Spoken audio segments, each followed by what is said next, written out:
Bonjour à tous, c'est Jenny Garden, je suis médium conférencière et énergéticienne. J'espère que vous allez bien. Alors aujourd'hui, je vais vous parler de la nécessité de s'investir dans sa guérison. Alors, je ne vais pas parler de guérison médicale, je ne suis pas médecin, c'est pas mon domaine. Par contre, je vais vous parler d'énergétique, puisque je pratique le Reiki et le magnétisme. Voilà, donc je peux vous parler de ce côté énergétique. Quand on vient consulter un énergéticien, alors ça va paraître un peu bizarre que je dise ça peut-être hein, pour certains, mais effectivement, il ne faut pas penser que l'énergéticien est un magicien. Donc ça va peut-être vous faire rire, mais effectivement, j'ai parfois des personnes qui m'appellent en me demandant des choses et qui se disent, bah voilà, en une séance, tout est réglé, tous les problèmes de ma vie sont réglés. Non, désolée, je suis vraiment désolée, il faut pas penser ça, c'est pas vrai, nous ne sommes que des êtres humains. Malgré tout, malgré ce que vous pouvez penser, je n'ai pas de baguette magique. Je ne fais pas repousser la jambe de quelqu'un qui a été amputé. Voilà, je n'ai pas de baguette magique. J'aimerais pouvoir vraiment en une séance vous débloquer de tous vos maux, mais c'est pas forcément possible. Alors déjà, je peux pas forcément tout faire parce qu'il y a des choses qui relèvent vraiment exclusivement de la médecine et à ce moment-là, voilà, je peux pas faire grand-chose là-dessus. Pareil, hein, pour quelqu'un qui est malheureusement en phase terminale, on va pas se mentir, hein, je vais pas lui sauver la vie, je vais pas l'empêcher de mourir, je peux éventuellement lui apporter du confort, je peux éventuellement rallonger de quelque temps sa durée de vie parce que voilà, on lui amène un confort, donc c'est mieux pour cette personne qui est sur la fin, qui est mourant.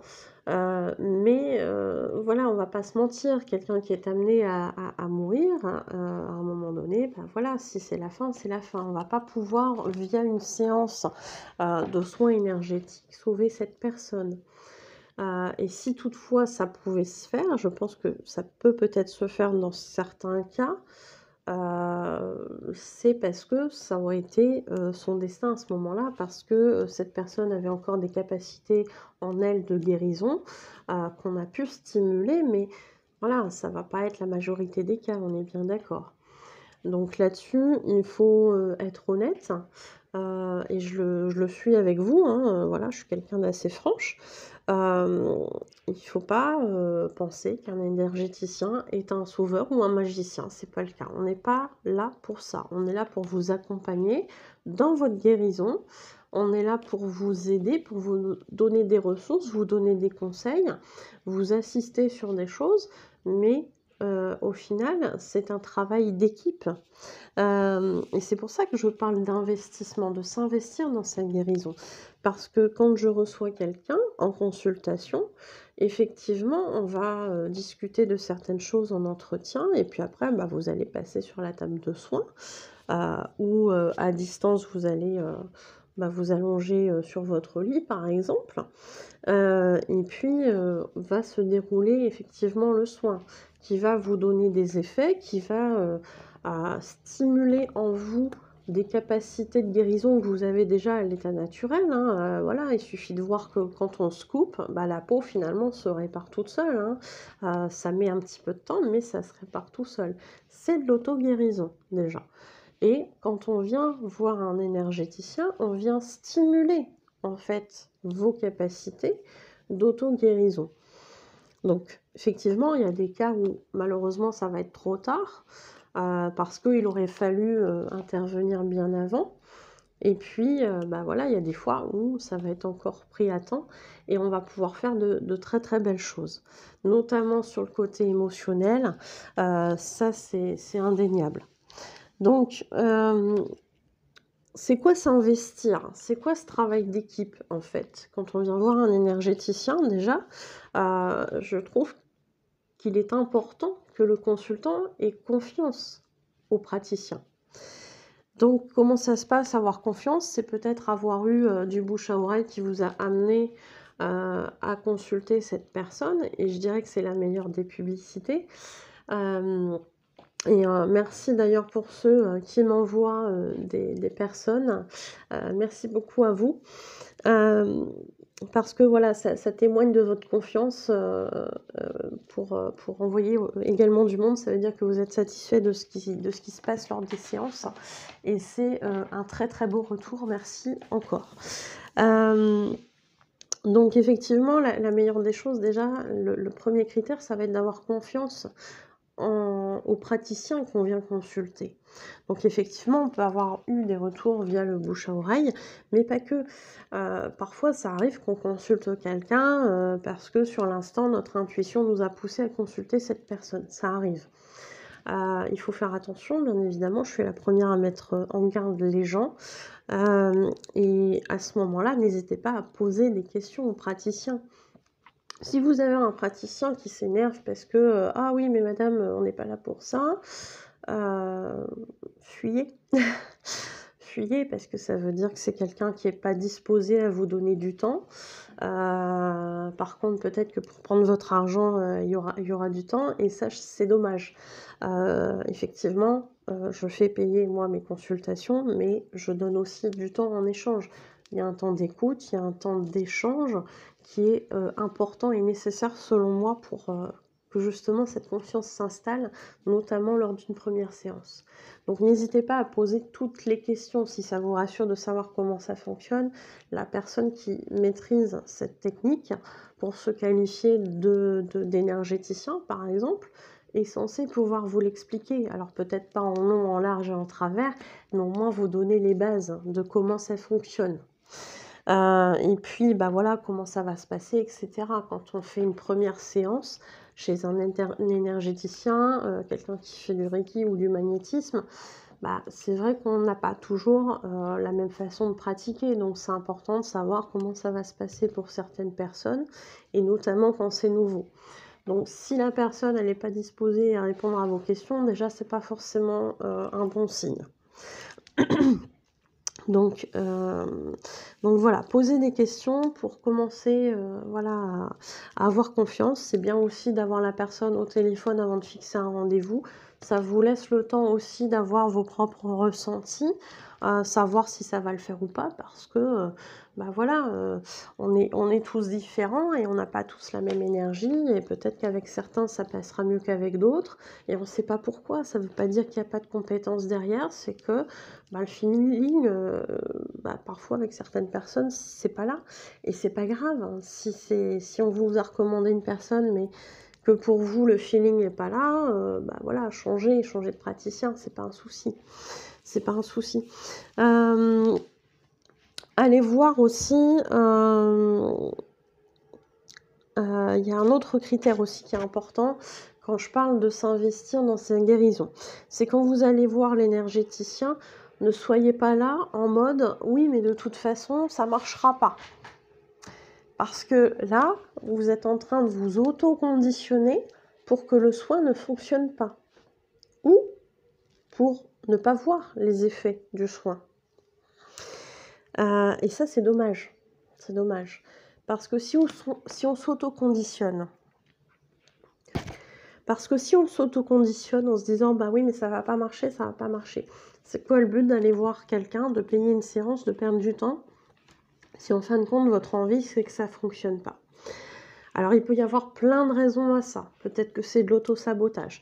Peut-être que d'une certaine façon, ce pourquoi vous venez consulter, que ce soit une douleur, que ce soit, je sais pas, un mal-être, peut-être que d'une certaine façon, ça vous arrange de garder cette douleur ou ce mal-être. Il y a peut-être des loyautés en route. Je vous mettrai la vidéo sur les loyautés. Il y a peut-être le fait bah, d'avoir cette douleur-là, peut-être vous empêche de travailler et que vous êtes mal au travail. Donc peut-être que d'une certaine façon, ça vous arrange d'être en arrêt, même si ça vous fait très très mal. Il y a parfois des choses très inconscientes comme ça qui se produisent. Ça ne veut pas dire qu'on le fait exprès, ça ne veut pas dire qu'on est content d'aller mal, ça veut juste dire que pour réussir à faire quelque chose de manière inconsciente, parfois on met en place des moyens, là aussi très inconscients. Et que finalement, oui, peut-être que vous êtes mal au travail et que inconsciemment vous avez trouvé cette solution, entre guillemets, hein, solution, pour vous arrêter. C'est possible, ça peut arriver. Peut-être qu'il y a autre chose, hein, parce que voilà, il y a tellement de choses, l'être humain émotionnellement est très complexe. Donc il peut y avoir aussi d'autres choses qui font que ce mal-être, cette douleur, vous souhaitez inconsciemment le garder, même si ça vous fait mal, même si verbalement vous exprimez votre ras-le-bol à souffrir, votre envie d'en finir avec cette souffrance, etc. N'empêche que inconsciemment, vous mettez en place des choses pour que ça reste. C'est très difficile, hein, j'entends, hein, d'entendre ça. Parfois, on n'est pas prêt à entendre ça. Parfois, on n'est pas prêt de reconnaître qu'on a mis en place des choses inconscientes pour en rester à une situation souffrante. Et pourtant, c'est le cas de beaucoup de gens. Je ne dis pas que c'est le cas de tous, attention. Mais ça peut arriver. Donc, dans l'optique des choses, quand vous allez voir un énergéticien, ne vous conditionnez pas, dans l'idéal, à rester avec cette douleur ou ce mal-être. Parce que du coup, énergétiquement parlant, vous allez au mieux bloquer une partie du soin, donc empêcher une partie du soulagement possible que vous allez obtenir avec cette séance, ou au pire, vous allez carrément bloquer tout le soin. Ce qui est dommage, parce que là encore, cette séance, probablement que vous avez perdu du temps, entre guillemets, perdu, pour y aller, pour vous déplacer, le temps de la consultation, le temps de l'entretien, etc. De l'argent aussi, hein, puisque voilà, bien souvent on se fait payer. Donc tout ça, c'est des moyens qui vont dans le sens de votre guérison, et en contrepartie, vous vous auto-sabotez en mettant en place une idée, ça va pas marcher, je vais pas guérir. Donc c'est fortement dommage. S'investir aussi, je parlais du financement, du prix de la séance. Effectivement, s'investir financièrement, c'est important aussi. Parce que bien souvent, et ça je l'ai vu en voyance, quand au départ je ne me faisais pas payer parce que j'avais besoin d'avoir des retours, des confirmations, que je disais pas des bêtises à des inconnus, parce que voilà, hein, quand on fait des tirages assez proches, on connaît déjà des parties de leur vie. Il y a des choses que voilà, potentiellement on ne sait pas trop, mais qu'on peut peut-être deviner. Et puis quand je l'ai vu en voyance, quand j'ai voulu me lancer à un moment donné à mon compte, je me suis dit voilà, il faut que je m'assure que je ne dise pas des bêtises aux gens, etc. Donc au début, j'ai proposé mes services gratuitement pour justement avoir des retours et me dire bon voilà, je dis pas des bêtises, je peux me lancer. C'était une façon d'avoir confiance en moi à l'époque. Et en tout cas dans les tirages que je faisais.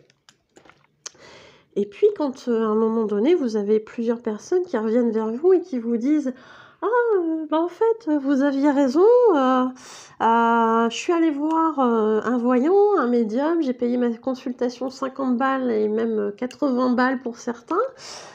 Et puis, en fait, il m'a dit comme vous. Et là, quand vous ne faites pas payer, vous dites ah oui, ok, bon, c'est sympa, ça veut dire que tu as consulté parce que tu n'avais pas confiance dans ma séance gratuite, peut-être. Donc forcément ça pique, hein, ça pique à l'ego, ça pique à plein de choses, parce que vous dites en fait voilà, pourquoi vous êtes allé consulter quelqu'un d'autre, vous l'avez payé en plus, et puis moi c'était gratuit, et puis voilà, enfin donc ça pique. Comme quoi parfois effectivement le fait de payer la séance, ça donne une certaine légitimité et ça donne une impression d'avoir un résultat. Et malheureusement, je l'ai constaté. Ce qui n'est pas forcément une vérité, parce qu'on peut avoir des gens qui vont être gratuits et vous donner du résultat, et puis d'autres personnes que vous allez payer très cher et pour qui vous n'aurez pas de résultat, enfin, vous n'allez pas avoir de résultat. Donc c'est dommage, mais l'être humain est ainsi fait. On a ce critère de la valeur par rapport au paiement effectué, plus c'est cher, plus c'est censé être entre guillemets de qualité. C'est souvent une idée que l'on a. Alors je dis pas que c'est une idée fausse, mais je dis que ça peut aussi parfois être faussé, justement.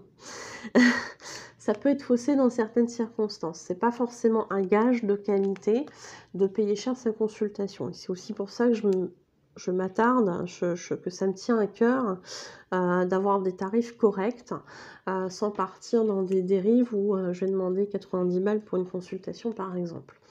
Donc, parce que voilà, bon après, à côté de ça, j'ai besoin de payer mes factures comme tout le monde, hein, on est d'accord. Mais dans l'optique de beaucoup de gens, s'investir, c'est aussi payer sa consultation. Et ça, c'est quelque chose de très inconscient aussi, hein. S'investir, ça veut aussi dire faire le travail d'après-soin. Alors, c'est quoi le travail après-soin? C'est suivre les conseils de l'énergéticien qui nous a fait une séance.